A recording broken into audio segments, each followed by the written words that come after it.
I mean, the soul hit me up at halftime and said, "I'm turning this game off." This is the Yeah, I did. I only watched, you know, a little bit. a I little. looked up and it was 0-7. I said no. And then I turned it back on and then I saw Mahomes get sacked. I saw the defense hey, they got it was just like it was popping and cracking and the Chiefs had to take it. Oh my goodness. I thought I'm not watching this. First of all, I know this is your time, but I'm just gonna take No, some go time. right ahead. Okay, You're a thank you. fan. I understand. It's your Yeah, team. well, yeah, no, no. I grew up with the Chiefs. Hey, I've been in the Chiefs locker room. I was there. I mean, Nick Lowry, one of the old quarterbacks, had Dia in his arms, carrying her around when she was 7 years, no, maybe 5 years old. Mm. Anyway, so yeah, all about the Chiefs. Mahomes is magnificent. What happened? Oh my goodness. And see, and I get stressed out. So I don't really watch because my heart starts to race. I need a glass of wine. It's just like, just watching them win is stressful to me. But baby, today, the little bits that I saw, I thought, are they playing? What is going Lady on? E, I'm gonna tell you what happened today. Are they gonna get on the Yes, it was a scoreboard? matter of time. What? What happened today, Lady E? Them big boys took over today. In football, they like to call them the big uglies, because they the big 300-pound boys at the line, and they decided they was gonna win today. It was all about it. They came out like we are winning this game, period, with a T. Oh, it was heartbreaking. and and then let me just say, sorry, Dr. Marshall. No, And go then when I had an idea to just go ahead and watch halftime. I couldn't understand a thing they were saying. I'm like, look, okay. So now I'm too old for this. And I'm too old for this. It was a super roll. It was a super roll over the Chiefs today. I'm so glad they got on the board. I was surprised they got 20. And them are my Chiefs, okay? All right. Hey, So that halftime performance, love me some Kendrick Lamar. That's a bad brother. Oh, it And was yeah, perfect. it was for the youngsters. That's what I like it. He didn't try to make it for everybody. He made it for Oh, his hold on, hold folks. now, hold on. We gonna spend a special time just dissecting the halftime show. Okay, Oh man. because we are on well, a thank you for hip letting hop me have this station. talk time, Let's Dr. stick with Martin. the football for now, okay? And Lady E, you put it all in perspective. Mhm. I understand you've been on a roll. They were the two-time repeat champions. They were going for the impossible first time. And y'all know I was at the courtesy of the 49ers. I was at the Eagles Chiefs game a few years ago, and they came so close. So to me, this was like I've been waiting for revenge. When somebody beats you, and it was close, right? And so you're like, okay, I'm here, I and mean, Jalen, he just wasn't losing. So And I now look your frat forward brother is way more to the Eagles than I do to I mean, they dominated the I'm Chiefs. so conflicted Yeah. Why are you conflicted? because I hate the Eagles. Okay. I definitely hate the Chiefs. Mike, I knew you would be.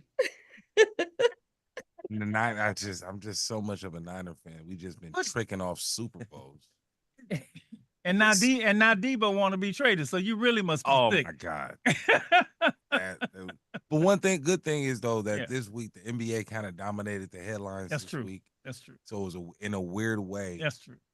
Like I didn't even More football I wasn't didn't a thing. football You're wasn't right. even You're right. on my Right. mind Right. this whole Right. week. Right. So Right. And an All-Star game coming up, an All-Star week. yes, The game is horrible, but I mean, I know what they're gonna man, do. they But gotta work on that. the week gonna be good. But all right, let's put to Super Bowl. If anybody else got any comments on the Super Bowl before we pretend Just like congratulations to not a your frat sports brother. show?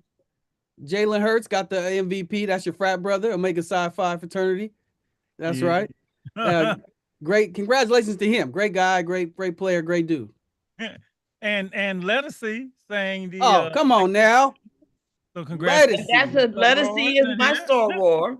That's Absolutely. one of my sorors. Mhm. Yes. Lettuce blew Okay. it up. Yeah, it was It was was good. all right. All right. And this is actually the second show of Black History Month. It's not the second show of the sports world. Second show of Black History Month. Thanks everybody for tuning in. Had a wonderful show kicking off last week. Had a wonderful trivia contest. And I gotta ask Filmo, did Filmo get his book yet? You get your book yet? Yes, sir. You got Thank you. Appreciate it. 2 books. Yeah. You got Homework. you got homework. You got Strength of Love by Dr. Martin Luther King, and From the Browder File by Anthony Browder. We gave away last week, and that's a deep one, man. That's a deep. Yeah, we can have discussions on every little essay in the book. Yeah, brother. You know, I'm always trying to Appreciate that. always trying to raise your consciousness, brother. Wait a minute. Do I No. see some letters in the house? I'm sorry, Dr. Marshall. Do I see some letters in the house? Yes, you do. Yes, so Roar. Hey. Wait, hold on. Ann, I need you to zoom in on the lady with the letters. Hey, girl, how you doing? Hey, So so Roar, how are you? I'm good. All right. All Okay, right. Let's get into we've done all the acknowledgments and it's not okay. Anybody know what this is? What's this? What's this? What's this? Only cause this is a gift. What's this? What's the symbolism of this? 1619 project. 1619 project. That's That's what Nicole Atlanta Hannah was. Jones. Oh, Written, landed. written by Plymouth Rock. whom? Written by whom? Who wrote it? Oh man. Uh-oh. Nicole. Nicole Hannah Jones. Come on That's now. Right. Right. And who got me the sweat? Who got me the sweatshirt? Oh, did I get it for you? Yes. Oh, hey, I'm good. I'm good. Yeah. Because I give you so many things, I can't keep up. You know, so Hannah Nicole. What Nicole Hannah? And Nicole something. Brown. I mess up her name sometimes. I mix it up, but 3 of them. It's Yeah, 3 yeah, names. Yeah, 3 names. But the symbolism of 1619 is big in Black history, before the Mayflower. the Nicole whole Hannah bit. Jones. Nicole Thank Hannah you. Jones. Yeah. Lord, we done messed Yeah. up her name. And there's a Sorry, baby. podcast that also goes I'm with sorry, that book just that came out with yes. it, as long as the New York Times too. That Yeah. show as well. That magazine. That podcast is something else. Yeah, yeah. And I read the whole thing. It's wonderful. Mhm. Go back and read it in New York Times. Absolutely. All right, let's get into news because we got a lot of show to do. A second show of Black History Month. So you have given us some news, and let's start with Ann, somebody that you care about greatly.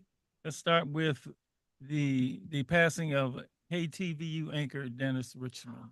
Okay? oh man. Yeah, yeah.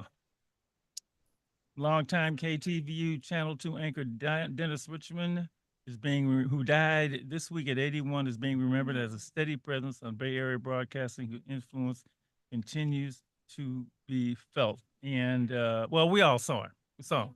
If It you was grew up in the Bay, years. yeah, you knew his face, you knew that voice. Starting his career in 1968 as a clerk typist. Wow, you're talking about working yourself up from the bottom, all right? Richmond quickly rose through the ranks to become the anchor of the 10 o'clock news in 1976. For more than 30 years, his smooth, no-nonsense delivery made him a trusted figure in homes across the region. And he was one of the first Black anchors in a major market TV newscast. Already retired in 2008. Doesn't seem that long ago that he had retired. Yeah, that's 16 years he had been off the air. So yeah. So Ann, you say what you want to about Dennis. I mean, we all loved him. We all know him. Go ahead, say it. Oh, he was just Yeah. such a good man. And okay, I have a memory. My memory is when I was in college studying journalism, I got to go visit the KTVU studio, just like you, Mike. But Mike's on Like It or Not every so often. But I remember I got to go in there and he sat down and did the hand under their chin and he asked me about my future and what I wanted to do. And I was like, oh, I want to be right in here with you. And so Oh wow. he cared. He leaned in, wanted to know my answers as we were doing election stuff. And I just, one, I always liked him, but then the fact that he seemed to care about me and and I don't know you and you don't know me, but it was just, yeah, I just and that's just one memory. It's just everyone across social media and in the world have been sharing memories about him. He was just such a good person. And we like that when it comes to journalists. So I just wish his family peace. Thank you, Ann. Mm. Thank you. Wonderful, wonderful words for Dennis Richmond. So I like this one. It would have been Trayvon Martin's 30th birthday. Wow. Yeah. 30th birthday. All right. And to celebrate, his mother, Sabrina Fulton, shared an Instagram photo showing her next to her son's final resting place. Mm. That takes a lot. Just to go there and happy heavenly birthday, Trayvon, read the caption. We all know the tragic story of the shooting of Trayvon Martin at the age of 17 by George Zimmerman. It brought to fore a law. I never heard about Stand Your Ground before that, right? I didn't even know that law. That's kind of when we all, for the, the general public, that's when we started Yeah. hearing about it. It really came to light. Yeah. Zimmerman fatally shot Martin and later claimed self-defense Yeah, it was murder. under Florida's Stand Your Ground law. And then he was acquitted of second-degree murder and manslaughter charges following the following year. And I think we could officially say, or maybe unofficially say, that was the start of the Black Lives Matter protest, Mhm. right? The shooting of Trayvon Martin, which then shone the light Trayvon and on- Oscar Grant. Yeah. Yeah, Yeah. Oscar Grant, sure, Mhm, absolutely, yeah. So, happy heavenly birthday, Trayvon. We will say that. We will say that also. That he should be here. He should be here. And I think the last thing we have already noted the powerful rendition of the Black National Anthem by Let Us See. And I gotta tell you this. So when I was at the Super Bowl in what was that? 3 years ago. I think it was 3 years ago. 3 years ago. And in Glendale, Arizona. 49ers hooked me up. Okay, so I'm in line, I'll get in line. I got to get my little Polish dog, I'm a couple of hot dogs. And they started singing the Black National Anthem. I'm like, I got to get out of line and go stand and say, I mean, no offense to white people, like, what is that song? And I had to tell them it's the Black National Anthem, so, they like, some of them just kept standing, but I mean, I had never heard, and they still singing it. I mean, that is so cool. That is so cool, and this year was Let Us See, and beautiful, beautiful. Does that Yeah. happen at every Super Bowl? That's the point. I don't know. Okay. I don't know if they did it the year before. I don't know, but I know they did then. They did it. I have to look that up. We'll have to look Yeah. that I up. don't and think see. I've I ever hope they tuned continue in to that do that. early. I'm usually just a halftime show person. And then I Yeah. go back to whatever I'm doing. Yeah, and it was before the game. It was a great introduction, and they're saying it was, and it was performed by. Go ahead, Ann. Well, since you're talking about music, I was just gonna share, it's Valentine's Day this weekend. And one of our co-hosts here, Miss Lady Estelle, has a song called My Funny Valentine that you can find on Spotify. That's right. I just wanted to make sure people knew about that. Oh, in case you that needed wonderful a version of song My for Funny Friday or, Valentine. She does. She sings a wonderful version of Valentine, yes. accompanied by some piano player. I don't know who, but It's also Single Awareness Day for Yeah. those who, Anyway. don't want to leave y'all out. No. Nobody even Thank noticed. you. Appreciate it. Nobody notices. Nobody notices a piano player, but the vocalist is. Certainly. The piano player is by Dr. Marshall. Yes. So yeah, I just wanted to go ahead and highlight that because she has such a beautiful album, and I think this is a good time to highlight that. All right, let's do this. Let's do this before we get into the official. Let's break down, and the callers can help. Let's break down Kendrick Lamar's halftime show. I need Ooh. that. We got to do that. This wasn't the typical halftime show. There's so many think and pieces here's already the out thing. there. Here's the thing. Those are big deals. To Yeah. get to perform the halftime at the Super Bowl. And initially when he got, there was a little upset by somebody in Louisiana, New Orleans rapper. Why you coming to my town? Ain't getting me. Well, man, take yourself out the picture, brother. Right. Okay? Just get a brother his due. Let him do his thing. So Mike laughing. There was so much symbolism in this. And somebody texted me who was not black. And I joined. He said, I think I like the show, but I couldn't understand none of the words. I said, don't worry about it. A lot of people didn't get the words. Don't worry about that. But the symbolism. So who wants to begin with breaking down this remarkable, and I'm calling it remarkable, halftime show by the one and only, as far as I'm concerned, Kendrick Lamar. Where do you begin? Go ahead. So I don't know. Malcolm started us off earlier, so I think you were also talking about it. I just love Kendrick. I'll You take know, a I call. love seeing him up Caller- there. If a caller wants to join in, 877-955-1061. Because when I got here, somebody was always calling him to tell him to play. Just like, okay, so you want to jump in? We'll take a couple calls before we go to the show. The symbolism, I would even say the importance at this particular time of, I'm gonna call him Brother Lamar, Brother Lamar's halftime show. Okay, so you start. Hey, when Serena came out in Crip Walk, I lost it on that one. That was it to me. All right. Because I didn't expect that. And that was actually funny to me. Because I think her and Drake used to date or something.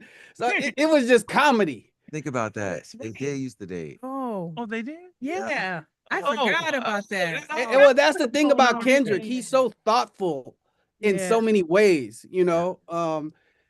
Yeah, I just love that brother. He's so creative. And yeah, his mic could have been up a little louder. That's a fair criticism, but that's not him. That's the mix and all Yeah. that stuff. But Yeah. you know, I like it when people don't understand hip hop. I like when old folks don't understand hip hop. Okay. That means we doing something. Yes, Right. yes. I noticed a friend of mine, Dr. Cameron Beatty, talked about just because you don't understand it doesn't mean you didn't like it. You know, talking about you didn't like it because you didn't understand it, you sound silly, right? There was many other things that, you know, you could, you know, you didn't like it to move on, but to talk about it because you don't understand it. So the way I had this person look at it, if he had spoken in French, you still would have got the impact. You know what I'm saying? Exactly. So you didn't have to Exactly. understand the words to me in order to get what he was trying to do. So, and when I put it that way, you know, it could have been, you know, any other language, foreign language to him, and it made sense. But what else was in there? Did you think? I like the way he represented the American flag with the dancers, right? It was also too symbolic when we had the black women in the white clothing, Mhm. you know. There is also too, I believe it looks like it was a the TV show game. Squid Games? Games, yeah, right. The whole board, because that- before okay. we got into it, they gave us an aerial shot of it, and it looks like it was a Squid Game, you know. But they also too, it was clear, right? The boxes were clear, you know, in terms of you can't necessarily kind of put us in a box, you know. The I containment. love that. And having Samuel L. Jackson, that took it to the next level. Right.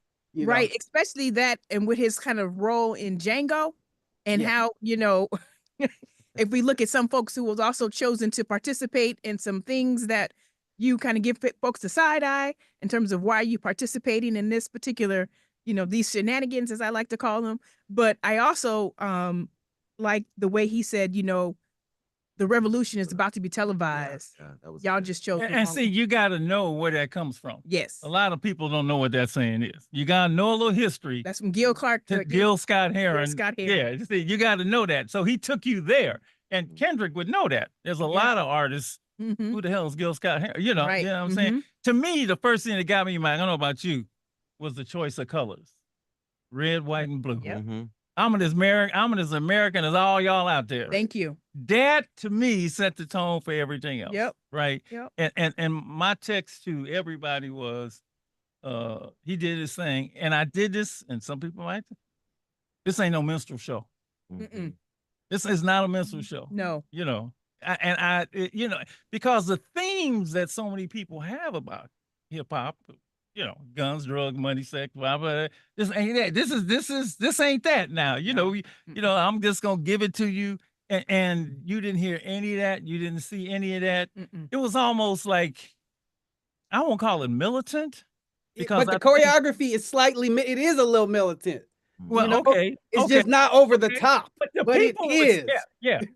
Yeah. Yes. And we But had some he was people that. from the We Bay. gonna be all right. He's like that. Yeah. That's way because he's a conscious brother. Right. And to me, weaving that in so skillfully without just cussing you out, you know, to me, it's like, Yeah. nah, I don't care what y'all say about us. You know, that's me. Now I don't know what y'all think. Filmo, you can. No, I I just gonna say we had some people. Shout out to the Bay Area dancers that was in the Oh, Yeah. that was Yeah. Oh, participated in the Kendrick okay. Lamar halftime show. Ice Cold, somebody from the Turf East, my guy Ice Cold, Dopey Fresh from San Francisco, and I think Skeeter. So shout out to the damn. Choreography was off the hook. Yep. It was good. And for so long, it was just brothers. I love seeing all them brothers out there, man. You know, yeah, the brothers in formation. It was just, man, this dude, he makes statements, man. He makes statements, and that again. It went over a lot of people's heads. Well, that's okay, you know, because they can now dissect. What was this giant dude trying to do? But you know, that's art to me. Like Right. art, you can see something a second and third time and go, oh, I'll pick up on that. Sometimes our art is so easy, so pre-packaged. It's like a sliced cheese. You get everything the first time. He's not that kind of person. Oh, you he's know, not. he's gonna give He's you a not. little I'm more. gonna take you way back. It's like listening to Thelonious Monk for the first time. What Oh, the yeah. hell is that? Oh, John Coltrane. What is that? But he's in that lane, right? He's an artist. He's in all of that. You He know, is, you're like, he man, is. what is that? Yeah. You know, then you go back and And when you look at what he did, I think the Grammys, when he did that too as well, that was powerful. the boy connects dots. Mm-hmm. He connects dots. I'm gonna give you one. My last one. I'm going too far. Fillmore, you ain't said nothing yet, but I have. to me, this was the equivalent of, and just me, just me. Oh, Colin Kaepernick taking a knee. Huh? Mm. I'm just gonna sit down. I'm gonna make my statement. I'm taking a knee. I ain't gonna hit nobody in the head. I ain't gonna scream. I ain't gonna shout. But what I'm doing is symbolic, and you ain't gonna get it. And you might run me out the league, but I'm still gonna Yep. take that knee. Now that's what it actually, because it was a football game, right? And it was halftime, and entertainment is so special. And I imagine there's gonna be a lot of people. I mean, we don't need to see. I mean, you know, I know they're gonna buy. You know, yeah. Mhm. You know, just like Colin, we don't need to have that. It's bad for the league. It's bad for money. I don't get it. Blah blah blah. We'll see about that. But that's what, in my mind, just was, you know. But it's Black History Month, so I get to do that. Yeah. I bet Lady- you're gonna see the most watched halftime show. I bet you. You're Well, gonna see the numbers. They usually like to, you know. We'll see. Mm. Let's see. We'll see. Lady E, does that help a little bit? Yes, it does. Every now and then, you know, because, you know, I'm one of those old people. Let me just say that first. I am one of those old people. And there are some things that I just don't understand. And it's important sometimes for older people to get some interpretation. Make it clear. You know, what's going on? Because I saw the red, white, and blue. Mhm. I love seeing Samuel Jackson. There ain't nobody like him, Yeah. you know. But yeah, so I appreciate the perspectives that you're bringing out. Yeah, and if you can, and actually telling that person, if it was just looking at it as a foreign language, but just still had an impact. Yeah. You know, and we've been to, I mean, there are movies that we've seen, you know, we made that are what, foreign language films or something like that. You don't really always understand the language, but you like, ooh, you know something's going on in there because the acting is so good, right? Then you get the subtitles, you know, or a silent movie. You ever seen a silent movie? You ain't know about such a silent movie. When they don't talk at all. I have no. You know, you gotta talkies, how good yeah. you gotta be when there ain't nobody talking and you're watching the movie and your actions is so like, yeah. Doc, let me say it this way. Art. Yeah. Sometimes we understand every word somebody's saying in the entire performance, and we're still not moved. And So right. you know what I mean? I like that. Yes. Well, you know, I have to say I was at church today. Mm. And you know, because I don't miss if I can be there, I'm there. And there was a lovely song that was saying I couldn't understand a word she was saying, Mm. you know. And so yeah, I don't know if it's time for a hearing aid or I need to sit up close to the front. But the feeling came So across, what right? I'm saying is it's not about the rap. It's about just hearing and, you know, because I do have that intellectual part of me that's just trying to comprehend. I just want to understand. So yeah, I missed church. I missed that song today at church, and I missed the one this evening. So All talk right. to me. So I we got will listen. thumbs up, Kendrick Lamar halftime. Thumbs Yeah, up, thumbs up. thumbs up, thumbs up, thumbs up. All right. We got I love Black History Month so much. I do, man. I do. And as we did last week, I tell people, and we did it with the kids. We had a great class with the kids. Lady E, your questions were wonderful. The kids are I'm telling you, these kids are so into it. And these are high school kids. And we like, they leaning. You know how good the material is when you leaning? You don't say like you leaning into the instruction. Yeah, right. You leaning. Their eyes are like, okay, what? We did this wonderful questionnaire with the kids, and it was like, and then more, man. And one text me the next day, and said, man, that was a great class. Yeah, it's a great class. And we just teaching, we talk about the Ankh, right? And the symbolism of the Ankh. And the girl texted me the next day and she said, man, the Ankh kind of looks like the whole human body. I mean, what a great class. So we're gonna get into today's show, which stars the Marshall Riley. Well, what's the base? What's the base? Black Achievement and Scholastic Excellence Program. Is that how it is? Success. I'm sorry, at the Engagement. University of San Francisco. Every year they take a group of students on the immersion tour. And we're gonna let them explain what the immersion tour is. I actually would recommend this for anyone, and we'll tell you why. And we're gonna hear from staff at USF, and we're gonna hear from some of the young people Yeah. and what they got out of the immersion tour. So introduce, and let's get into it. You first, who've been here before. Okay. Hi, I am Dr. Aja Holmes, and I'm the Assistant Dean of Students and Director of Community Living, and also the Director for the Marshall Riley Living Learning Community at the University of San Francisco. This is my 4th year here, and this was my 3rd time on the immersion trip. It's a beautiful trip. Hello, everybody. Nice to be with you all tonight. My name is Lamont Stamps. I serve as the Assistant Dean for Initial Year and Family Engagement at the University of San Francisco. I've been at USF for about 6 years now, and this is my first time on the trip. So I'm super appreciative to have had this opportunity to go on the trip this year. So before we get into the trip, let's talk about BASE and its ramifications and all that's happened in a very short time. About how, just go ahead, you start. Who wants to start?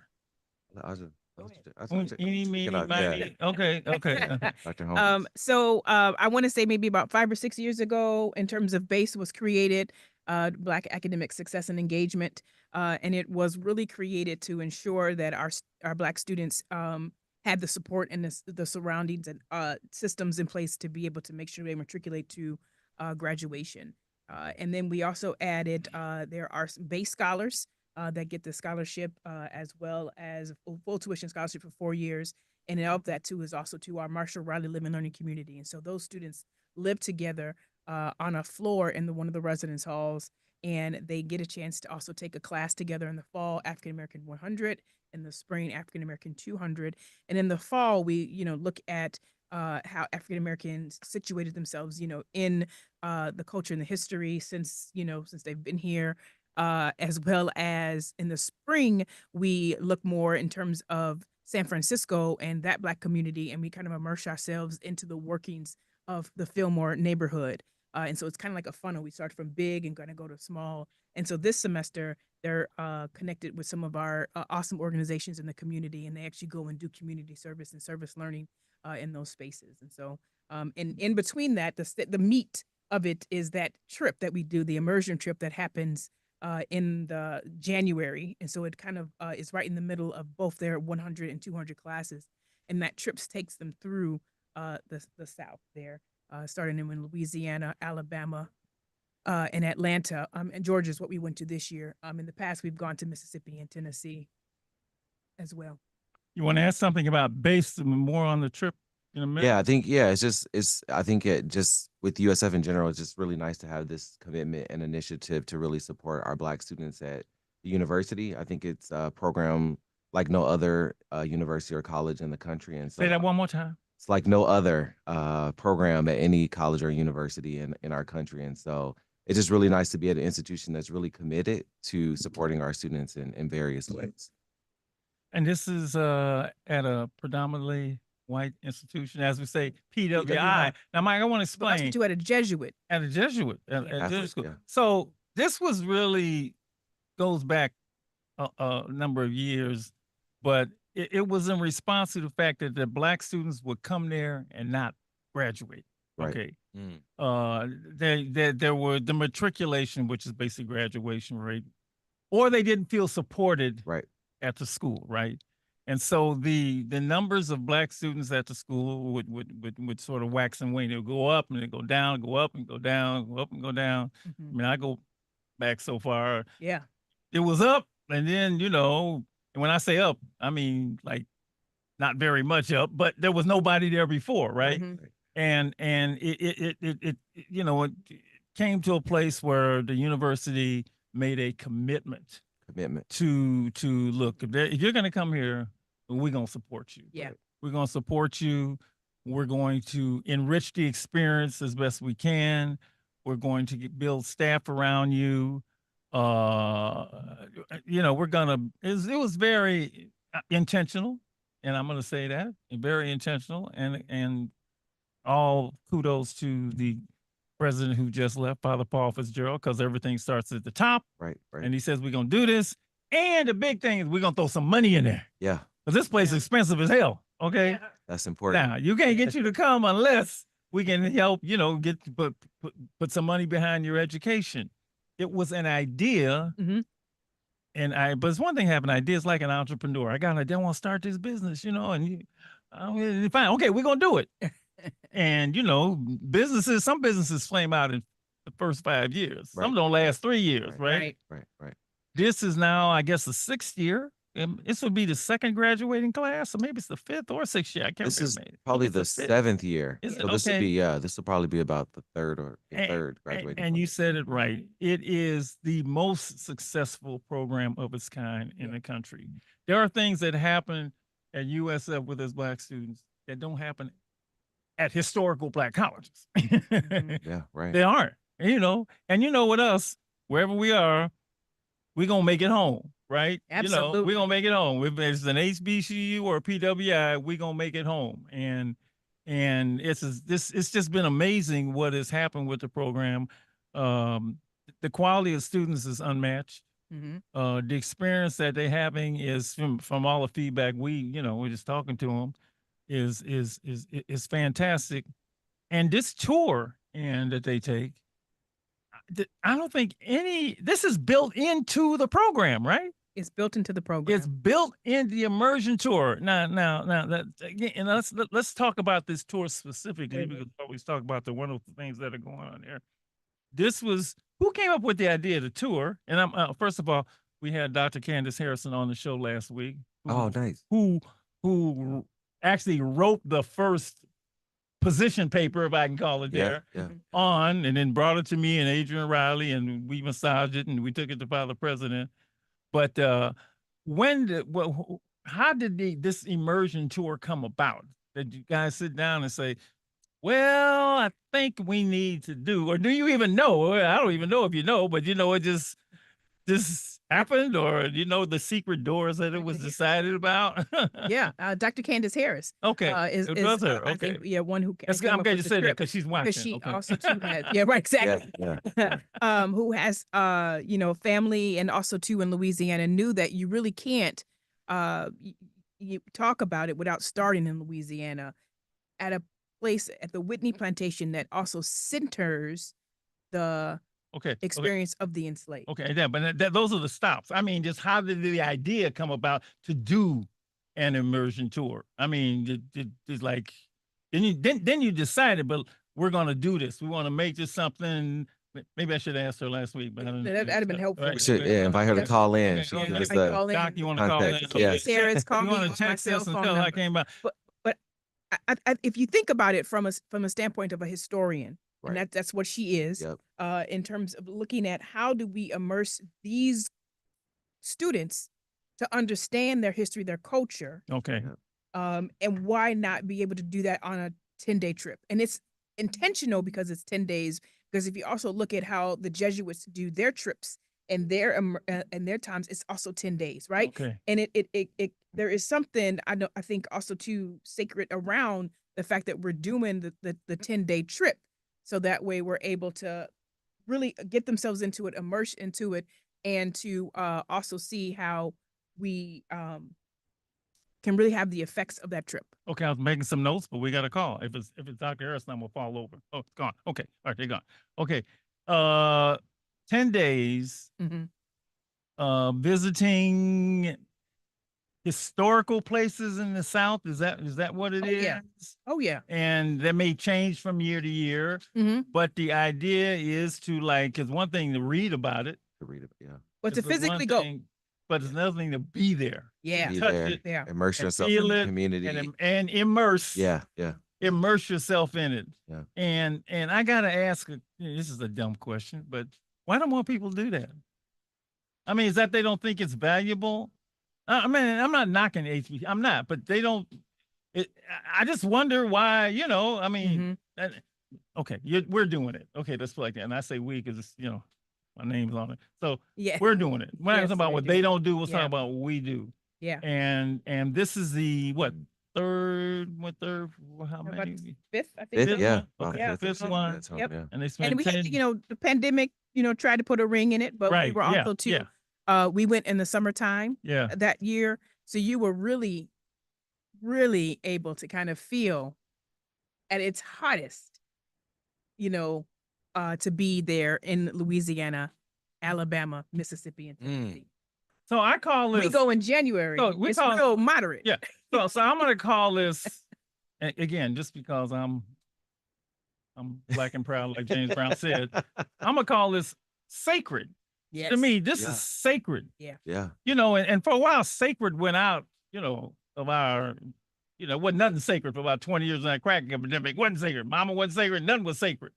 But that's true. Really. I mean, I deal with it. I mean, but this is sacred ground we're going on, right? This is to our sacred symbols, which a lot of people still in the year 2025 don't know anything about or have an inkling of, right? And I think that's why, and we'll hear from the young people Yeah. soon, it has such a powerful impact upon them. But you know how Native Americans have sacred reservation Yeah. spots, and the American government try to just like desecrate everything, and they'd be like, hell no, you can't desecrate our stuff. To me, we have these places that we don't pay enough homage. 100%. I'm using words like that because that's really the way I feel about it. Yeah. And then to take our young people to these places is just, I'm still, of all the remarkable things that's going on in USF, this may be as remarkable as if you- anything else. Think about some of the places we've been to, Okay, let's write those down. Louisiana, Mm-hmm, Alabama, mm-hmm, Mississippi, and Tennessee. Mm. I've been to Tennessee, mm-hmm, but the first time I ever been to Alabama and Mississippi mm-hmm. was 2 years ago on this trip. Okay. Okay. I Okay. would have, well, Mississippi. I've been to Alabama. Actually, I was there for my cousin's wedding. A couple years. Let me tell you, this is 2020, and then the names of those places still scare me. Yeah, right. I mean, that's it. Yes. Going to Mississippi? Yeah. Yeah, my people from Mississippi. Mississippi. Yeah. I lived in Mississippi. That's where all the stuff happened, right? Yeah, And you yeah. gotta face both when you go. Yeah. Gotta face both. Yeah. It's both when you go, because you see the symbols of the oppression and you see the symbols of the That's it. resistance. I know I'm being a little, but No, that's- it's actually, you Isn't feel it? like you were going back in time when Yeah. I visited Mississippi. And there were parts of the trip, I think last year, where you all actually went to the Delta in Yeah. Mississippi and saw the living conditions of those communities. And We're still in sharecropper housing. yeah. yeah, feels very much like a developing country in some And ways. it's more than the museums. The museums, that's part, but it's Part of it, yeah. What are you trying? Okay, let's talk about the places and where you went, and yeah, go ahead. Okay, this time around. So we start off in Louisiana, Mhm. and in Louisiana we look at we visit the Whitney Plantation that talks about the plantation from the enslaved. I couldn't go on no plantation. I could. To me, that's like going through Ghana when you come that through the door of plantation no there- return. You know, that would be hard for me, right? Well, it's yeah, and I thought the same thing too. Like I was Okay. like, I never Oh, had go ahead. the dream or the idea to ever want to step foot on a plantation in any lifetime of mine. But I think, you know, for me, being it was my first time actually being able to do it, you have this like overwhelming spirit of emotion Mhm. that overcomes you. You actually at the Whitney, you actually start at the church. And you see these young children made of clay. And then it just started boohoo crying in that moment because you think about your ancestors and you think Absolutely. about Yeah. the conditions that they lived in, and this was the land, and you're touching the land that they worked in, that they were traumatized in so many different ways. And I think you asked a very important question in the very early part of this segment was why don't so many people want to go back is because of the symbols and the oppression and the stories that we've been told about slavery. I read something recently where the Post mentioned that slavery is white history, but how we survived This it is is Black history. I So I saw think that. Yeah, that I think that if we was really good. yeah, I Yeah. think if we come in it with that context and that lens, I think that opens us up to think about it from a different perspective and not always about the trauma and the pain, but how we actually overcame it and how we are as a people now. And I like yeah. how we I, move. I just wonder if you enslaved. also, if I may just jump in just with another question before you leave this area, is if you also get in touch with just how grateful you are for where you are at this time in your life. 100%. Okay. Yeah. Yeah, And- don't and- leave that piece. That piece is important too. And Yes. I think You as see we where go, they are, you think about where your ancestors, what they had to endure. Mhm. They survived, they endured, and they made it. And then here you are. And Right. now here you are, where you are, experiencing and having what you have, doing what you're doing. All of that Yeah. can just really bring up so many emotions. yeah, Mhm. I would say that we are our ancestors' wildest dream. Yes. And I think language has an important Yeah, y'all role messing in with me. this. I keep coming up with new words. in that language is important in how we have changed in terms of from slave to enslaved. You know, so that's very Oh yeah, important oh yeah, as well yeah. in terms of how we, navigate that. We also look at we visit one of the oldest Black Catholic church in the nation there in Louisiana. Yeah, is that Saint? St. Peter Claver, Oh, Yeah. okay. and we also see, the Andrinka symbols all over the Yeah. church, Mm. and we also then visit another church there where Augustine. St. Augustine's that holds the tomb That's the of one I was unknown thinking slave. of. Oh, wow. But all over all over this country, you see the Adinkra symbols Yeah. that Yes, are we do. they're like modified in some way. But And then somehow, our European counterparts have picked up, and you can see them even with the little covers over the manhole covers. And then we see Just them take a look. when we're They- doing our walking tour in Louisiana, in New Orleans. We see them on the gates, and our tour guide, Dr. Anza Augustine, shows us that you can see them on the gates in the houses, what it means to protect the homes that are on theirs too as well. And then we also end that tour in Hold, son. We got a call and they dropped a couple times so we were able to get them. So, hi, you're on Street Soldiers. You got a thought you want to share? What's your name? And go right ahead. Quick. Go Oh, on. can you hear me? Yeah, we can hear you. Yes. Oh, my name is Tyler Baiza. Yes. I am a student at USF, University of San Francisco. I'm part of the Marshall Wright Living and Learning community. And I guess we'll be talking about the immersion trip. Hang on. Yeah. On. Hang on. We're gonna bring you in. Oh, you want to do him now? Do him Sure, now. yeah, go for Okay, it. we'll do you now. Go ahead. Then we'll hold you over too. Okay, go ahead. Go ahead. Talk about it since we got you on. Oh, That's okay. yeah, sure. Yeah, it was great. I mean, we had went to like 3 hotels and like we had went on to to a couple of museums. One museum in particular was the one that was in Montgomery, Alabama. That was great. It was definitely one that like hit the hardest. Like when you like looked at like more in detail about the things that African Americans went through. Even stuff I like didn't know about my own self. I was like amazed. It's like wow, it was really breathtaking. Um, I was mostly kind of on my own though, just trying to learn as much as I can, like looking at the videos they had, and like they had like even like these glass like jars with like the people who dug um the soil of those that they lost because they were hanged. I thought that was really sad. Um, and what else? And yeah, it was just like so much that like we had done together that like it was kind of like it was a way for us to really connect with one another on like a spiritual level. Um, and like we ate a lot of like mostly southern food, mostly southern food. It was all just really amazing. So I was Yeah, really I'm gonna, grateful that I'm I gonna was ask you able to to. do this because we're getting close to the end of this hour. You got the link to be on the And I Zoom, want you to correct? come back in a few minutes on the Zoom and join the rest of your Yeah. fellow students to talk, and we'll continue this conversation then here. So come back in the Zoom and join us. I want to hear more from you about your experience on the immersion tour. Okay. Thank you. We got 1 minute. We're gonna wrap it up. Here's a word that comes to me before we go. I got a new word. I got a new word. I said pilgrimage. Mhm. Yeah. People go back to Mecca, you know what I'm saying? Yes. Or I mean, we'd love to go back to, you know, Ghana or the west coast of Africa,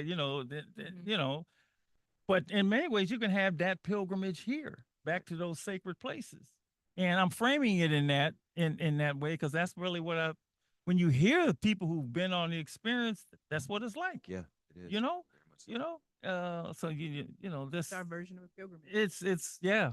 Thank you so much for doing that. And we're gonna hear more in a minute. Tell them where, Ann.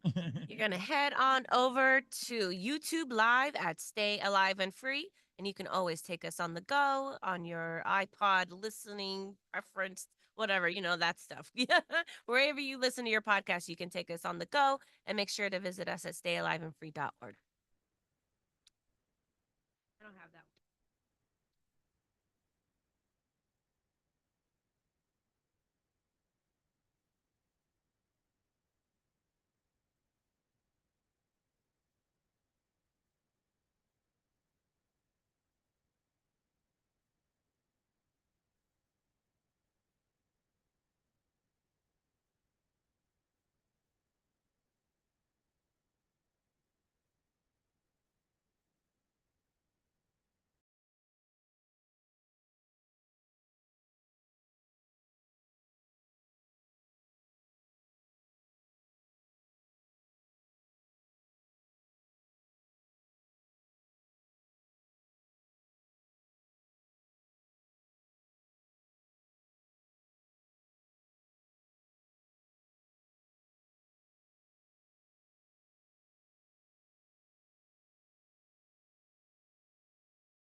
Alive and Free Radio, hour number 2, Street Soldiers.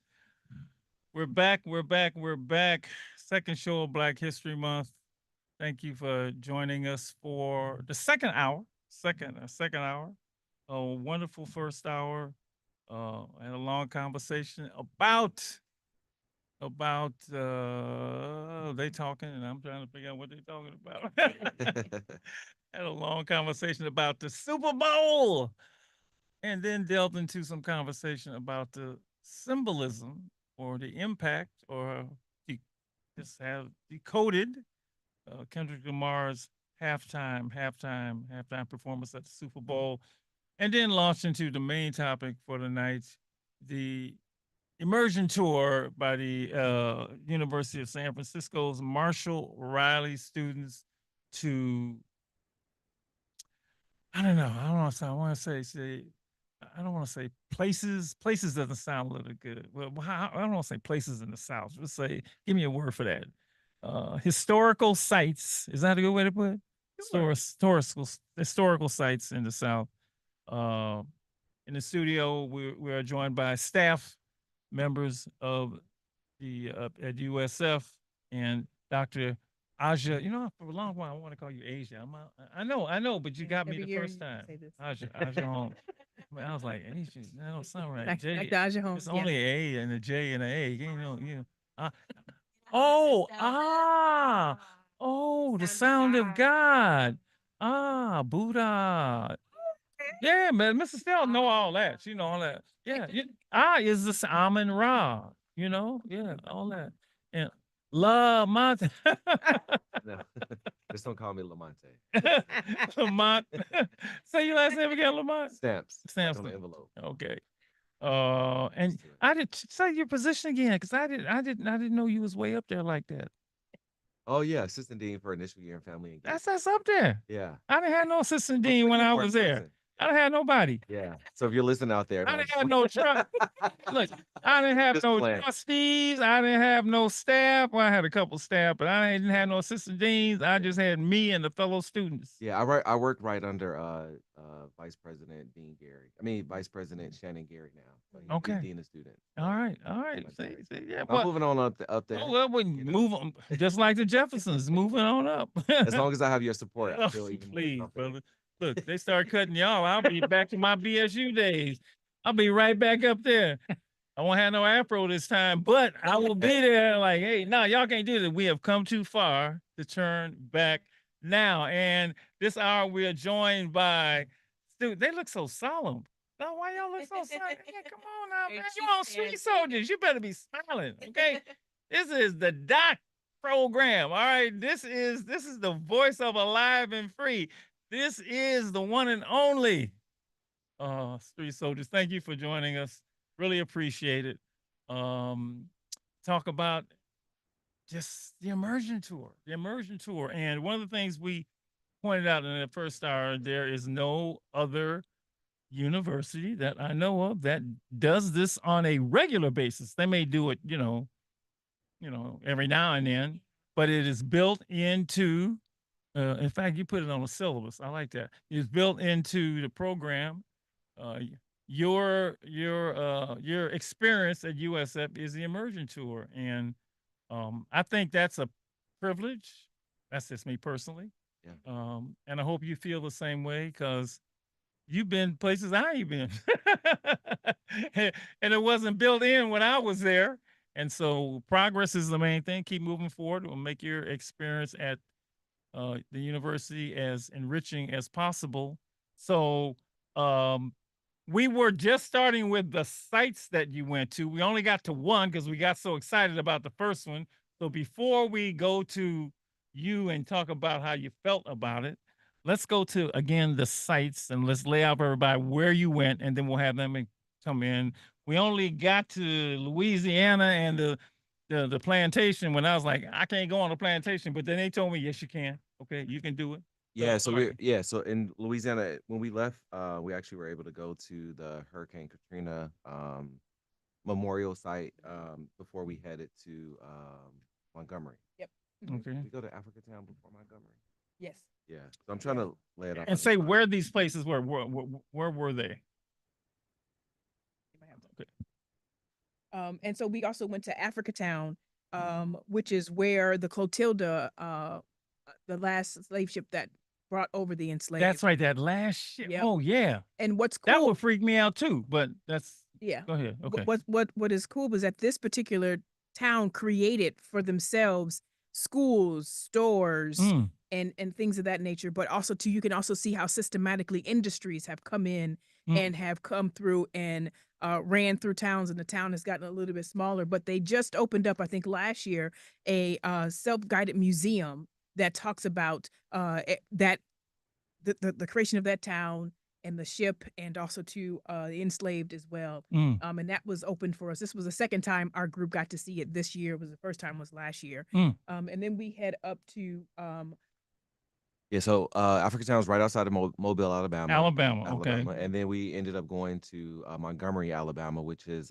where we saw the Equal Justice Institute that Tyler talked about a little bit earlier. Ah, yeah. Brian Stevenson. Yeah, Brian. That- yes. That's a Amazing. bad And brother. we got a chance to see, our group got a chance to see the new third installation, which was a sculpture garden, correct? Mm. Because there's an outside portion that also names the different counties where lynching has happened as well, and that there is a museum. You walk through it. It's an outside portion, and an inside portion was the Equal Justice Museum, which is what Tyler was describing. Yeah. And then they got the chance to see. This is the only cohort that's got a chance to see the outside part of it with the sculpture garden.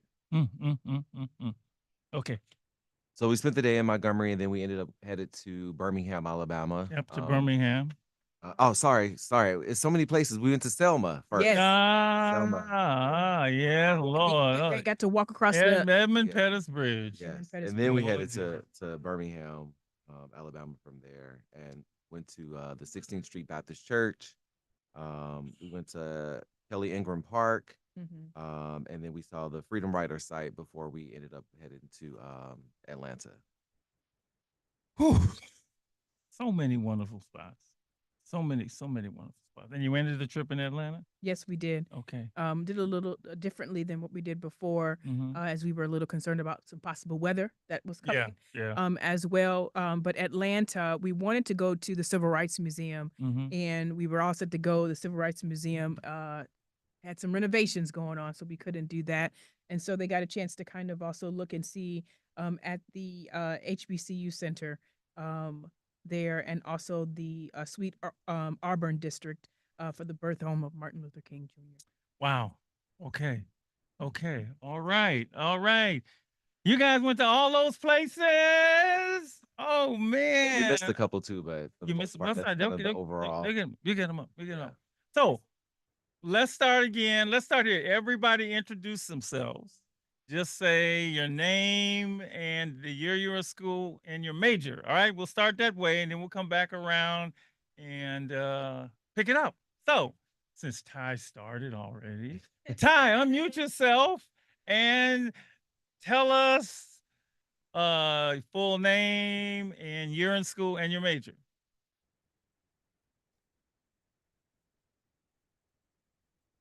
How come I can't hear Ty? I can't hear Ty. And it's not Ty's fault. There's no sound. I know, And but he's we don't like unmuted. dead air in radio. So Ty, continue to work it out. Let's go to the next person. Okay. All right. Next one I see is it Naomi? Naomi? Okay, your turn. Let's see if we can get you. Hi, I'm Naomi. I'm a first year at the University of San Francisco. I'm also a psychology major, and I'm originally from San Diego. San Diego. All right. Oh, yeah. Say that too, because I like the way you hear you from. Okay. Janelle or Janelle, which one? Hi, I'm Janelle. I'm a second year design major and I'm from Montgomery, Alabama. Where are you from? Montgomery, Alabama. Oh, my headphones are so bad I can't hear myself. Okay. All right. Desta? Hi, my name is Desta. I'm from San Diego and I'm a first year sociology major at University of San Francisco. All right, San Diego. All right, I love that name, Journey. Why? I gotta find out the origin of that name. But go ahead, Journey. Thank you. Hi, my name is Journey Artis. I'm a first-year psychology major at the University of San Francisco, and I'm from Los Angeles County. You from where? Los Angeles County? That's what I thought you said. I'm from Los Angeles. Okay. Okay. Yeah. We homies. Okay. All right. Malia. Hi, my name is Malia. I'm a first year design major at University of San Francisco, and I'm from Portland, Oregon. But I gotta ask each of you. I'm sure. I got this for me. Yeah. Yeah, Tyler's in the waiting room. I know. Ty is Ty. Is he there? Is he here? I don't see his face. He's still here. He's coming back. Okay, he's coming back. Okay, Ty, you want to try again? Try again. 1 minute. Okay, let me ask each of you. Naomi, why'd you pick USF? I'm curious. I guess why you had your choice of many schools. Why'd you pick USF? Honestly, this school had the highest population of Black students. There was also the Marshall Raleigh program and base on campus, and that really was a big pull for me, as well as their psychology degree. It was a really strong degree. And they had child and youth studies. There's a lot of other child-related minors at different universities I was looking at, but child and youth studies seemed to encompass what I wanted to go into. That's also my minor here at USF. All right. I always like to hear the reason my university got picked. Janelle, that's it, Janelle? Yeah, Janelle. Okay. Janelle, my bad. All right. Why did you pick USF? I picked USF because it has one of the top design programs in California. Good reason. Desta? I picked USF because, as Naomi said, it was one of the schools with the highest Black population aside from the HBCUs I applied for. And I really like California, so I really wanted to stay in California. And I also was lucky to be part of the Black Scholars Program on campus, so that was a really great opportunity for me. Okay, Journey? Yeah, similar to what everyone's been saying, the Marshall Riley and just overall base community at San Francisco was a strong pull for me. Additionally, I really like the academic programs that I researched before I committed and that I ended up committing to once I got here. I'm trying to think. Those are the two main reasons for sure, though. And I also wanted to stay in California. Leah? I mainly picked USF because it felt like home. My, hometown was very predominantly white, and hearing how diverse the city was and the school was a really big pull for me, echoing what a lot of people have saying. And then my cousin also went to USF and was fortunate enough to be a Black scholar like myself. So I like to kind of follow in her footsteps, and she's been really influential in my college journey so far. So those were the main reasons why I wanted to come here. Thank you. And Tyler, we're gonna try it again. I'm sorry, can you hear me now? Yeah. Okay, all right. I should have just did it for. I'm sorry. My name is Todd Bice. I'm a student at USF. My major is environmental science, and I'm originally from New Orleans, Louisiana. And why'd you pick USF? I just want to get out of state. I don't really want to stay in Louisiana anymore, and I just really always want to go to to SF or most just like California. So this school gave me like a lot of money to come here. I was like, I won't turn it down, so I just came. So thank you. We are certainly glad all of you did. And you didn't say one thing, but I noticed I had to do something because you're a very astute group of young people who did your research. I know we gave you some money. I know we gave you some money because I know how much the school costs. It costs a lot more than when I was there. And so I'm glad that we were able to invest. And I hope we continue to invest in your futures, you and the group that's coming after you for your experience at USF. And the immersion tour, just in the conversations that we've had, was set up as like a number of things that happened there to enrich your experience. When you first heard about it, what did you think? And you know what you guys should do? You should all unmute yourself because we're on the radio. It takes too long. Just unmute yourself, be ready to jump in. Because go ahead, Journey. There you go, Desta. Unmute yourself. Oh, good. All right, just jump in whenever. You don't have to raise your hand. Like we do with classes. This is live radio. Only 10 million people are watching and listening. Okay, don't get upset. All right. So when you first heard about the immersion tour, what'd you think? I just want to know your first thoughts. And how did you hear about it? They walk in and say, "This is something we're gonna do." What were your thoughts? Naomi, go. That was also part of my research. That was part of the reason why I chose to still come to this university, because there was this opportunity. I'd never been to the South whatsoever, and this felt like a really structured and good way to go and learn about it. And especially when it was introduced in the class, it was introduced as that this would be every student from previous cohorts who came in was like, this was life-changing. I'm a whole different person because I've gone here. My goals, my dreams, aspirations, how I am has changed. And so it was like, whoa, this is a trip you need to be on. This is a trip you need to go to. Okay. Janelle, why'd you pick? Well, when you first heard about the immersion tour, did you know, or what were your thoughts? Go ahead. I first heard about it my freshman year from the students who were in the cohort of that year, and I thought it was just an amazing opportunity. So I really wanted to join my sophomore year because I felt like that's an opportunity I couldn't miss up on. Journey? Yeah, I definitely resonated with what Naomi said. I remember hearing from upperclassmen of past cohorts that going on the trip was super monumental, life-changing. It brought their cohort together. It opened their mind to things they didn't think about before. And that was a really strong selling point for me. But honestly, when I first heard about it, like I like to travel, I like to go out and like see what else the world has to offer outside of California. And to be able to do that and immerse myself in my culture and history was like, it was a double selling point for me. Like once I heard about it, I knew I was gonna go. Tyler? When I heard about it, I was like amazing because like it gave me the opportunity to learn more about like African American history and to also like travel the South. I also started in New Orleans, so it was great that it was like a 5-minute drive away from my house. I didn't have to like go too far to go to the hotel and stuff. So that was really a breathtaker for me. Thank you. Malia? Yeah, my initial reaction was excitement when I heard about the trip. I remember calling my dad right after class and telling him about it, and he was like, "We're gonna go anyway." And I was like, "Yeah, I'm gonna go anyway." So, it was just really exciting to hear about what we would do, and then also, like everyone has been saying, hearing the upperclassmen talk about it. And I had only been down south a few times before, and the last time I went, it wasn't my original vision, so I knew that this would be like a really good experience to kind of, change like my last impact from being down there. So yeah, and then also to hang out with my friends and bond with them in a space that would allow us to kind of get to know each other better outside of an academic environment. And Desta, when you first heard about it?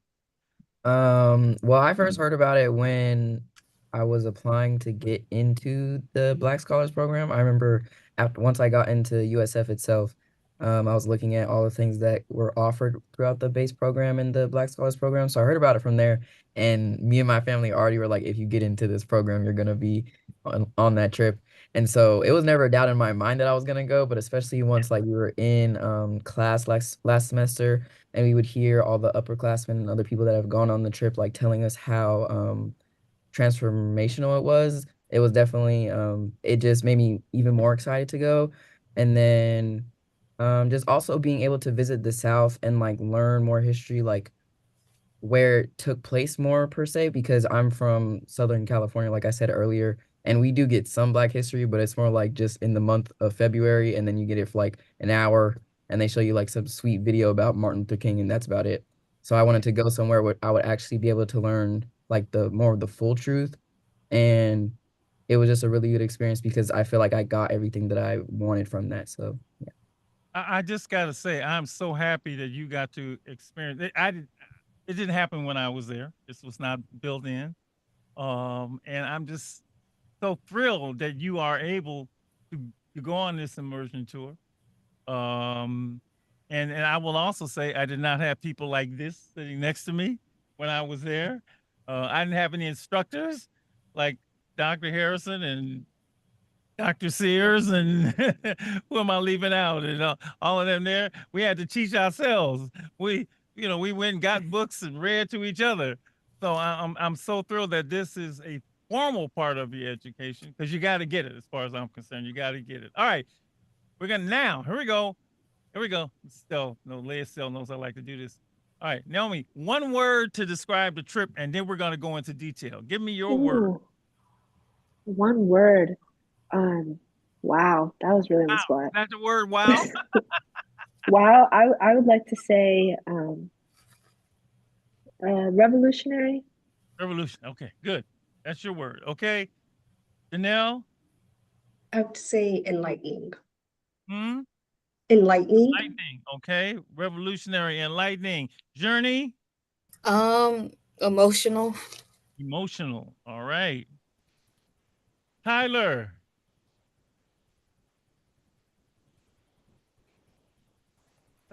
Oh, we lost him again. We lost him again. Right? Right? I wonder if it's the headphones. And what do you think? Okay. Yeah. Okay, let's go to Malia. Your word. My word, insightful. Insightful. Okay. Desta. I already said it before, but transformational. All right. Transformational. Transformational. That's right. All right. Okay. Now let's go into a little depth. Let's start with Janelle. All right. Just talk about the trip, places.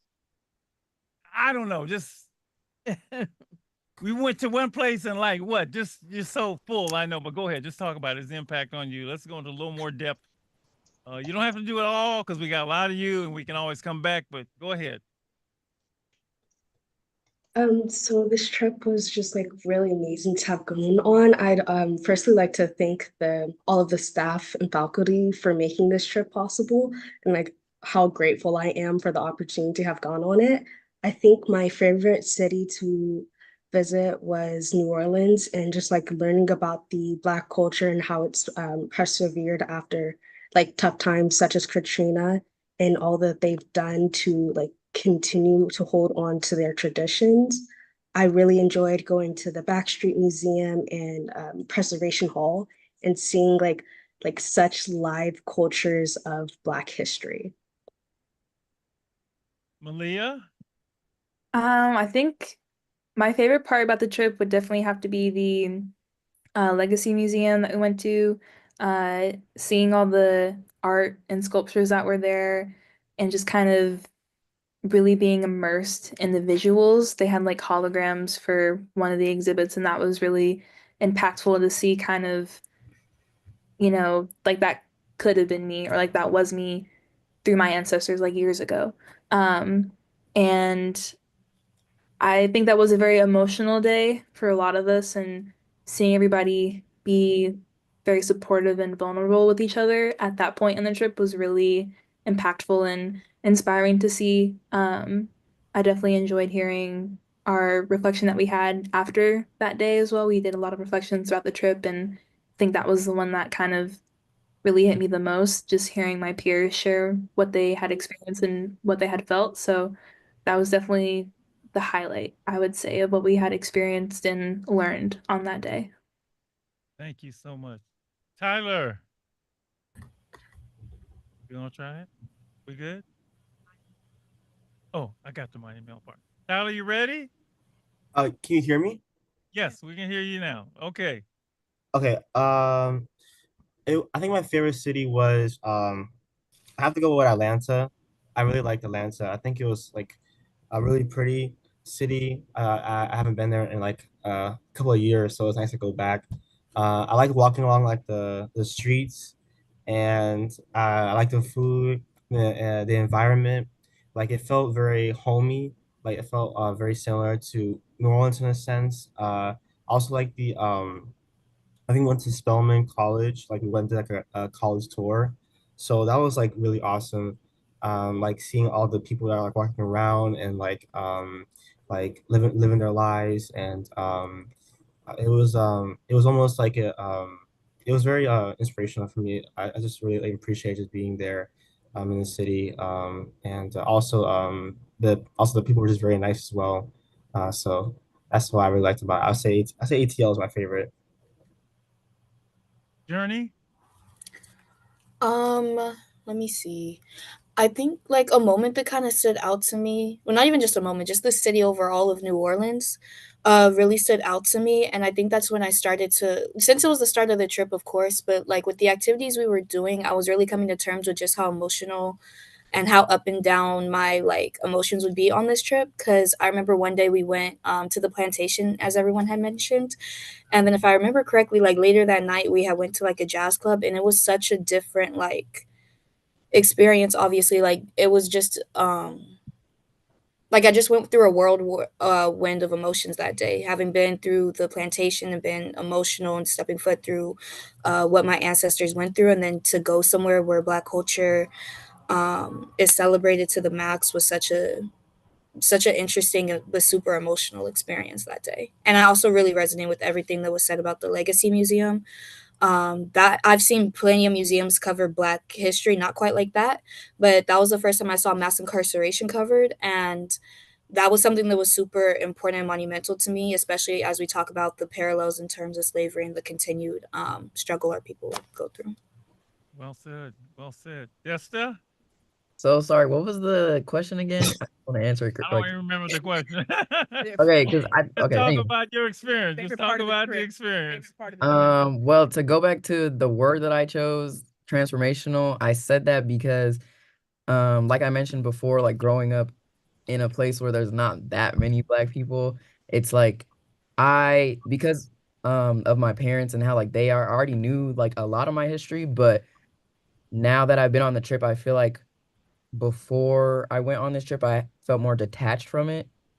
But because I would like read it and hear it, and it would be like very traumatic or like just very upsetting. But I don't think it really set in to me that like this happened to like my own bloodline before, if that makes sense. Like I knew it, but I didn't know it until going on this trip. And especially like I think Malia said, the Legacy Museum was a specific one that was really like it really set in that this was like I don't know, just yeah, it just really set in there. And that was the definitely the place where like the emotions were the highest. And I'm not a person who usually cries that much, but it was like as soon as I stepped in there, it was just like tears coming out because of it just really like I'm saying, like it just sunk into me that like dang, like this is really something that has affected us for so long, and like we're taught in ways that diminish how like truly awful everything that has happened to us has been. But going to places like this where they tell everything, they don't try to hide like some of it or like say it in a biased way or anything. Like they tell the full truth no matter how upsetting or traumatic it may be. It was just really it was like I said transformational to just be able to see all that and also just witness it with other people who are in the same boat as me, like my friends and the other faculty, and just it was a really great opportunity to be able to experience that. Wow. Naomi, did I ask you? Not yet, no. Yeah, okay, I thought so. But thanks for not making me go first again. But I going into this trip, I had for years, whole life.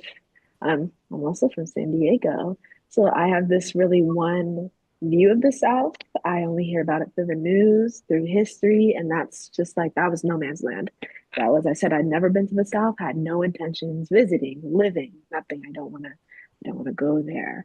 And so going on this trip, I really wanted to have my mind changed. I wanted to understand why, if given the chance to leave, why our people stay, why there's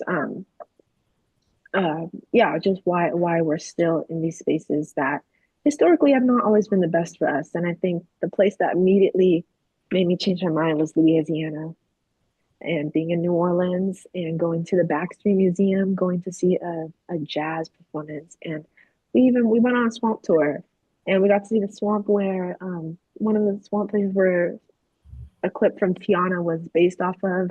I got to hold a baby baby gator. So yeah, no business holding a baby gator either, but it just automatically there was such a connection to the culture, and we went to, I think it was B Mike. Am I correct, guys? B Mike, Mike B. Wait, B Mike. I'm gonna say B Mike Studio or Studio B. Studio B. We went to Studio B and we got to see this beautiful artwork made from spray paint, and it was just um, it was truly, it was just beautiful. And to understand that there is a rich culture that no matter how awful it was, how awful it can be, it's in us to survive. We're not going anywhere, so we might as well make it as homey as can be. We might as well create our own culture, and that was really nice to see, not only in New Orleans but throughout the trip. Well, it's great, wonderful hearing all of this. There's a couple things I always clarify when I do, Lady E and I do the classes with kids. First thing I tell them is, and for so long we've been told you heard me say this before, descendants of slaves. And I say, no, not descendants of slaves. You are the descendants of free people who are kidnapped and enslaved. Okay. You're not descendants of a slave. You're a free person who was kidnapped, right? And I tell them, like, imagine, you see these TV shows of people who are kidnapped and then they go live in a place and they think their beginning was no, they had a whole nother life before that. And when they find out what they want to know, what was it like before? And this is part of the story. The part, the African experience, our experience in America is part of that story. And I always link into personal history. So when the kids tell me, Dr. Moore, you don't know me, you know what I'm doing. Well, so man, tell me all about you. And don't tell me all of it. Don't start with what happened at 15. Because if I really want to know how you are, I gotta know I was born on May 1st, 2001. I want to hear the whole story because I want to hear about the journey of your life. And we want to know our people's whole story, right? We want to know it all. And it's unfortunate that somehow, I didn't know the story. I knew my little, who else is from LA? I knew the South Central slice, right? That's all I knew. A lot of that was watching them crazy movies that didn't, and I had to find out the whole slice, and it gave me a fuller understanding of the journey that we have been through. And so it's so wonderful to be able to get the African American, the American part of the slice, right? And I know the way you framed it, the enslavement, everything, and the resistance, because we've been resisting this from the time that we hit these shores. Absolutely. From the time they tried to strip everything, it's been like, no, and all those stages and all of that. And, and I think it was Dessa that said that making it personal, when it's yours. There's a movie out right now that I think some of you are saying. I'll give you. It's called The 688. Has anybody seen this? Yes. Have you seen 688? Yeah. On Netflix.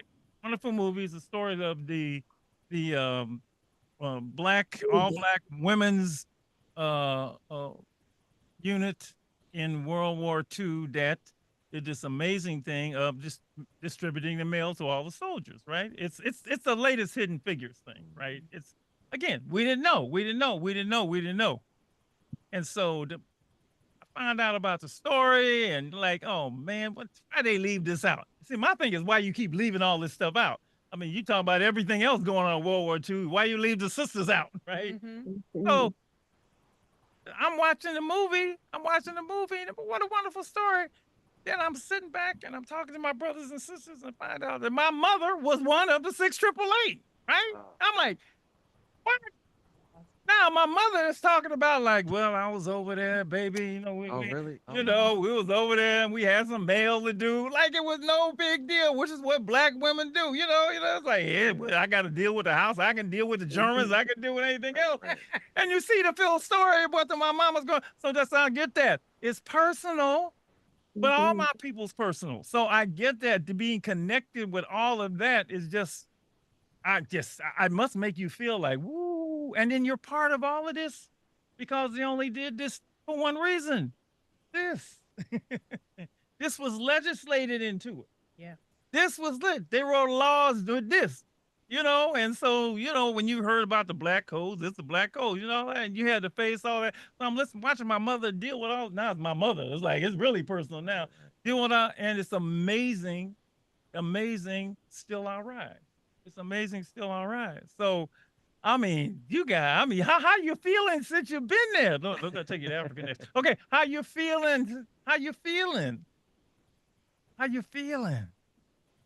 Go ahead, Um, tell me how you feeling. I'll go Happy, sad, first. blown away, what? Processing, still processing, what? Go ahead. Somebody say something. Um, I'll go first. So me and I think Tyler are both in actually Professor Harrison's African American history class. She was for those who don't know, she was like the historical like leader of the trip. And so we learned like a bunch of stuff from her just in that 1 week, but being in her class after is also really interesting and also very transformative too, because since like being on the trip and like really um feeling more connected to the history, then like having to read and learn even more about not only just like the slave trade, but also stuff beforehand, and then like more personal accounts of what it really was like to be a slave and stuff like that. So just being able to be in that class after such a transformative trip is very, at times it can be very disheartening because of all the stuff we're reading. Like, for example, we're reading a book right now called When I Was a Slave, and it just has a bunch of accounts from different formerly enslaved people, and it's like one of the only accounts of, it was like one of the only recordings of these people before they died. It was, I think they were all recorded in like the 1930s or so. So they're all like very old and talking about their experience. And so reading this can be very disheartening, but it's also um just very, I don't know, it's happy isn't the word. That's not a good word for this, but it's just it's very nice to be able to connect to such a rich history and just to see like where we are now and being able to be in programs like this and other stuff like that, getting to learn this stuff and being just a part of a group of people that have been through so much and still obviously can prosper in our own ways and stuff like that. It's just very it makes it makes me proud to be Black. Amen. Amen. Malia, how you feeling? Yeah, I think I'm still processing bits and pieces of it. On the trip, I kind of had a hard time in the moment connecting to what we were consuming with like all the information and like the sites, just because it was a lot to take in. And then also I didn't really feel in the moment like I was connecting to the history like my peers were. But then after coming back and having time to think about and discuss with other people and like even my family back home when I would like call them after the trip, I definitely feel very seen, I think, with the history that we've gone through. I feel like we've haven't been invisible, because we've obviously made our own light, but just kind of having been in these spaces and seeing that there are people who are taking their own initiative to make sure that we are seen and encouraging others to come and explore and hear about these stories is very impactful for me.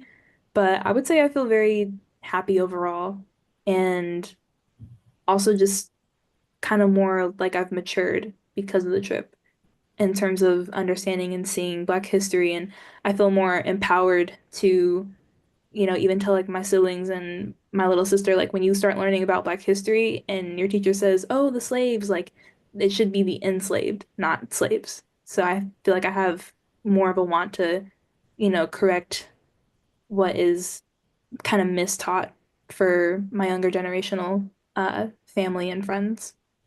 Thank you. Naomi, how you feeling? Yeah, I think empowered is a really strong word, and that's exactly how I feel as well. I know I said revolutionary before, but I think that's what I really wanted to bring back was, I guess, a revolution, personal revolution, a revolution in general. I think that feeling of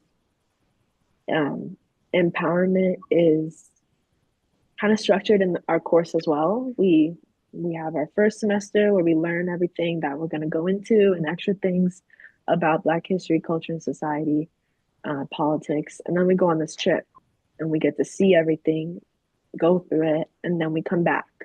And now we're in the community engaged learning portion in the Fillmore, and now we get to actually support and the Black community directly with us here in San Francisco. We get to learn more about the San Franciscan Black community as well as support them. And as well as like what Malia was saying with passing things down to siblings, to friends. I think as soon as I was done with the trip, I was sitting everybody down. I said, let me tell you what I learned. And if you don't want to hear from me, here are things that you can watch. Here are things that you can go learn about, because it's so much to just learn, but now we have to do it. It was a quote in Africa Town. One of the members of Africa Town was saying that so many people say, I've been there and I've been there, but like the real question is, what do you do after you've left? And I think that really struck with me. And that's what I've been trying to, the energy that I want to bring back is, what do I do now that I've been there? And it's all about giving back. It's all about taking action. We can't just, I think it's very important to learn, especially to learn in a society, a country, a history that is so often diluted. But now that we've learned, we need to take action on it. And that's like the empowering feeling that I feel that I need to do something, so that I feel like I have, like I've read names of hundreds of people, thousands of people, and I feel like they are with me now, and I need to do something to help them and to help us. Wow. Beautiful. Journey. You know, I'm not gonna lie, that's gonna be hard to follow up. I'm still trying to gather my thoughts and everything from the trip. And Naomi, that was beautifully said. Everyone, you guys really captured it beautifully. And I think about my experience on the trip and my post experience after the trip, I definitely still feel that emotional roller coaster, thinking of different aspects of the trip in different, not even just different locations, but different parts like that are associated with that location.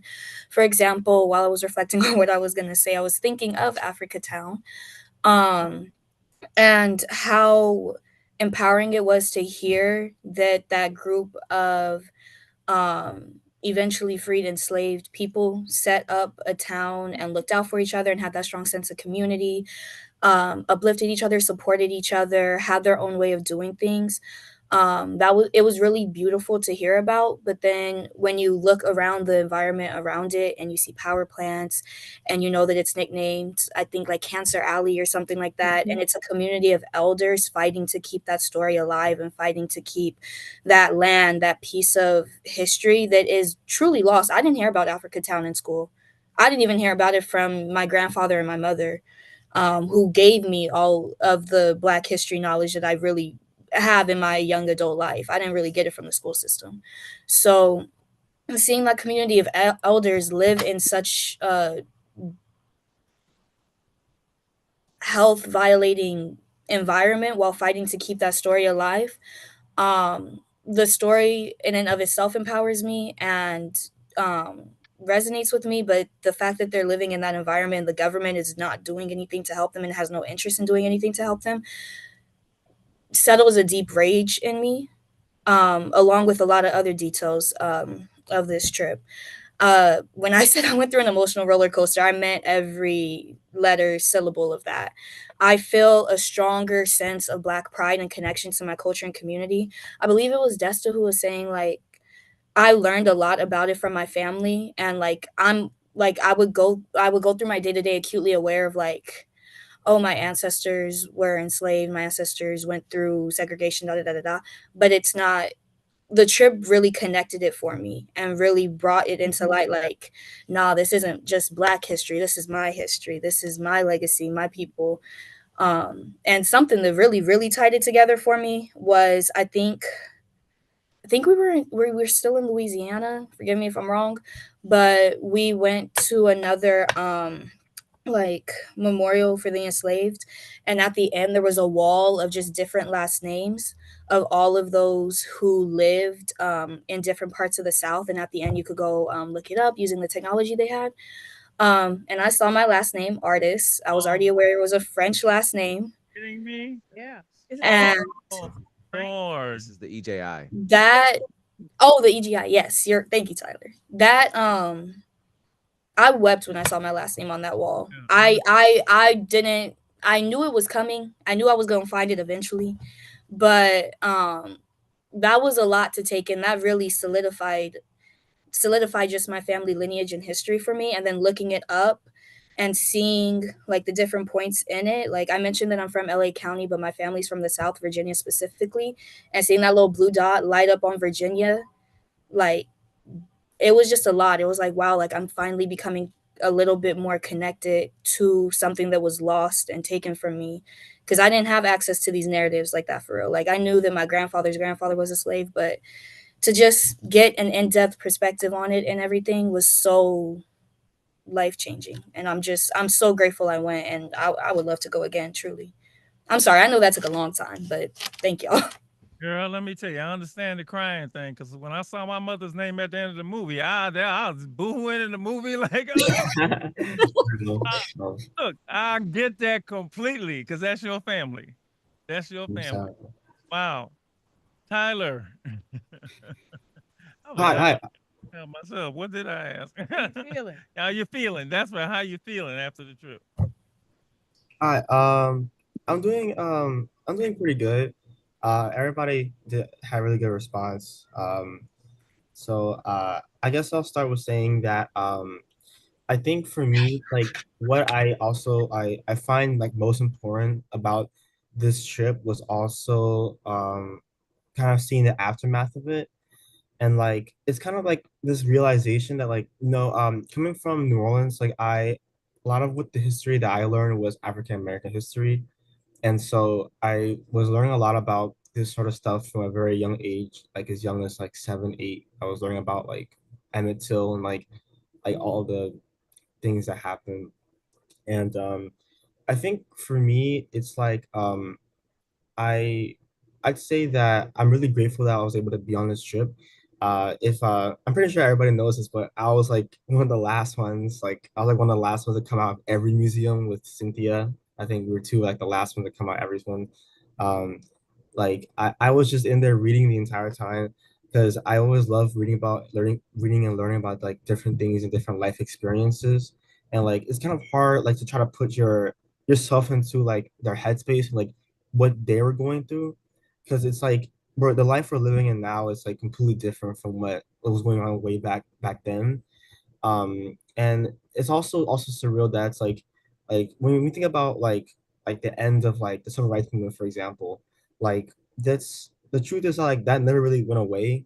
Like it could have been in your parents' lifetime, and it's kind of so surreal that like even though that happened like a couple of years ago or so, like and the reality of it is like it still is going on right now. And like it actually wasn't so long ago. Like it could be in your parents or your grandparents lifetime, which is like nothing. So it's even though we have progressed so much, there's still so much that we still have to keep going in order to fight for our equal rights and fight for to be really be seen. And it's just like the way that this world is right now is obviously it's like wow, it's so surreal the way things are. But I'm just so grateful again that I was able to go on this trip.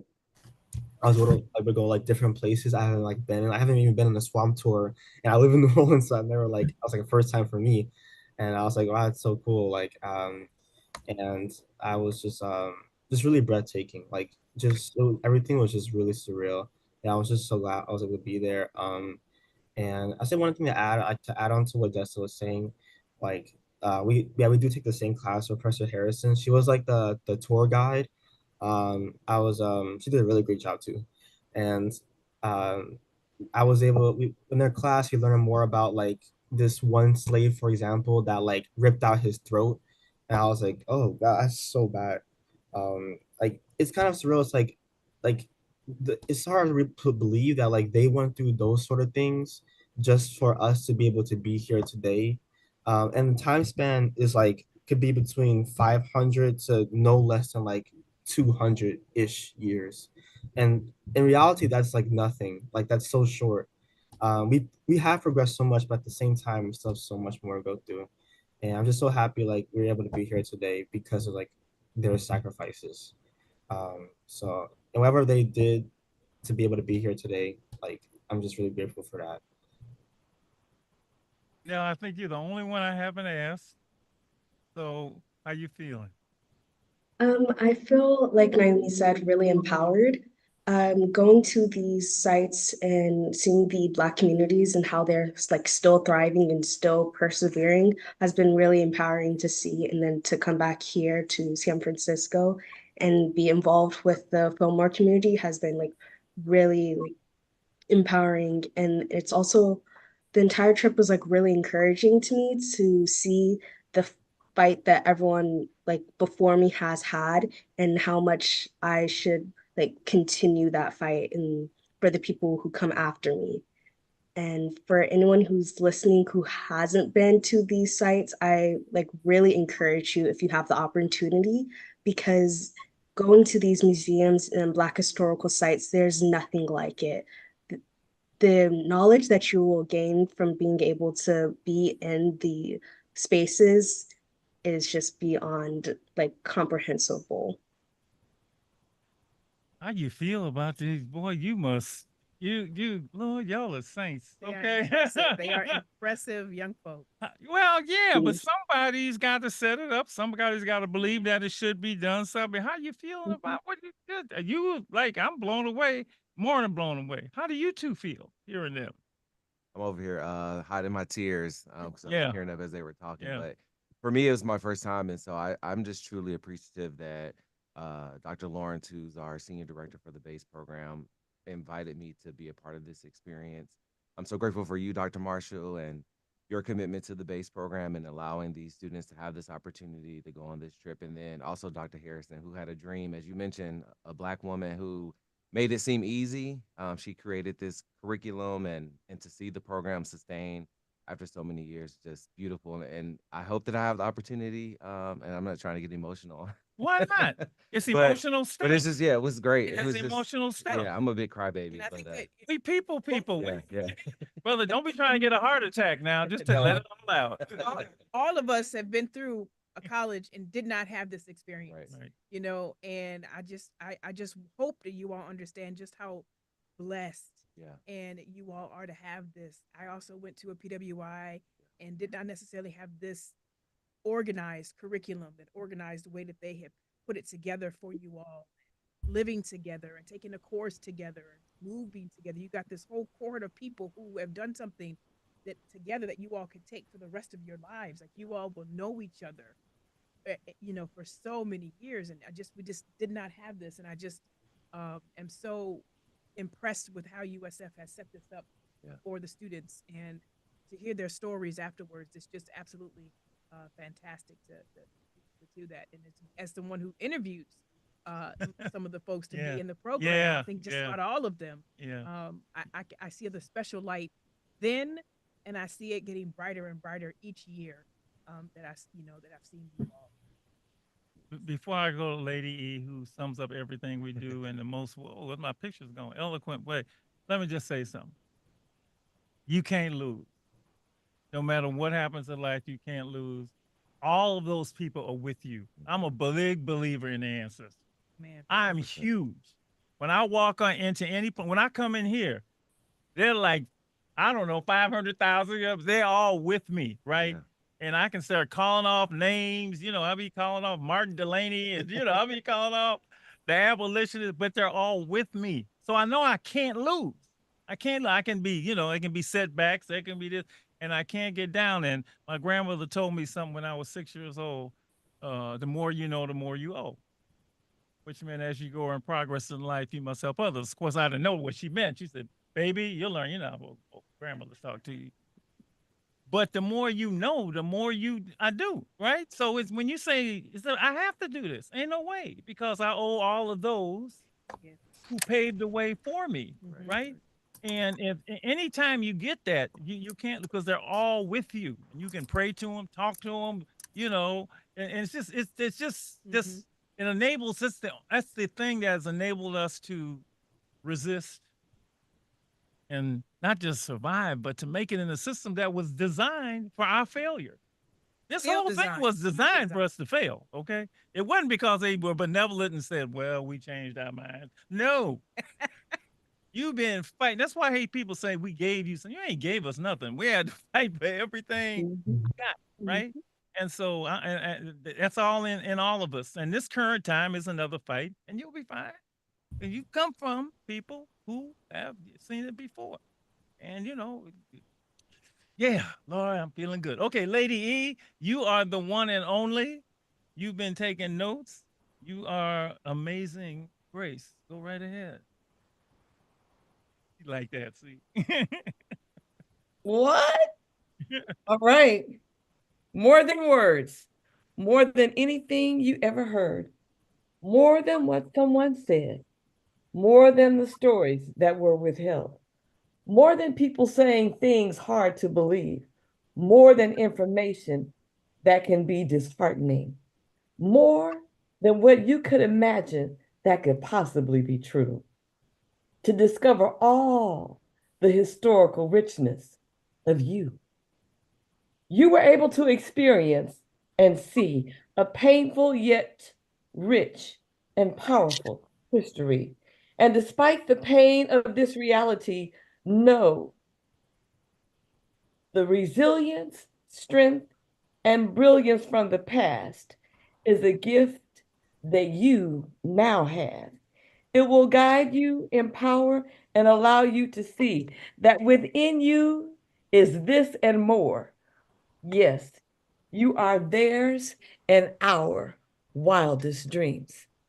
This is Lady Estelle asking you to consider this. Thank you for being here tonight. Thank all of you so much. Thank you again. Yeah, happy Black History Month. Keep it up. Keep it up. Got work to do. Your stars are shining bright. That's what we do. We shine bright. No matter what we do, we shine bright. Yeah. I will see you soon. Remember, I got to call Adrian Riley right now. She's probably watching and say the Marshall Riley young people did fantastic. They can keep our name. I see you in class tomorrow. See you. Good